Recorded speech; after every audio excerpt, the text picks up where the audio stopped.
السلام علیکم سامعین، 8 محرم الحرام اور 24 جون ہے۔ خبر کا عنوان ہے مولانا سید انور حسین میاں سپرد خاک، انا للہ و انا الیہ راجعون۔ خبر کے لیے وہیں سے مشہور قلمکار مولانا اطہر جلالی ہمارے رابطے میں ہیں۔ وہ لکھتے ہیں کہ ام المدارس دارالعلوم دیوبند کی مجلس شورا کے رکن اور دارالعلوم اصغریہ کے ناظم تعلیمات مولانا ڈاکٹر سید انور حسین میاں کا دیر رات انتقال ہو گیا تھا۔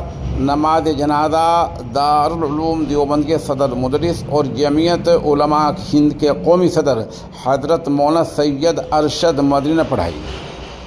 مرحوم کی نماز جنازہ دارالعلوم کے احاطہ مولسری میں اور تدفین دارالعلوم اصغریہ کے پاس قبرستان میں ہوئی ہے۔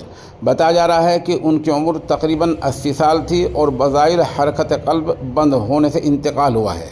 تدفین میں حضرت مولانا مفتی محمد سلمان منصور پوری، مولانا محمد سلمان بجنوری، مولانا محمد حسین، قاری محمد یوسف، قاری عبدالرؤوف بلند شہری اور قاری شفیق صاحب سمیت بیشتر اساتذہ، بڑی تعداد میں طلباء اور عمائدین نیز خانقاہ امدادیہ اشرفیہ تھن بھون سے مولانا سید حذیفہ نجم تھانوی اور مولانا بدر الحسن شعیب تھانوی وغیرہ نے شرکت کی۔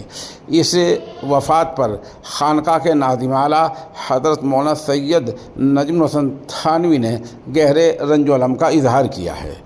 آپ ہمارے ساتھ بنے رہیں، ہماری کوشش ہوگی کہ ہم جزیات اکٹھا کر کے تفصیل کے ساتھ دیر شام تک مرحوم کی سوانح خاکہ بھی پیش کریں گے۔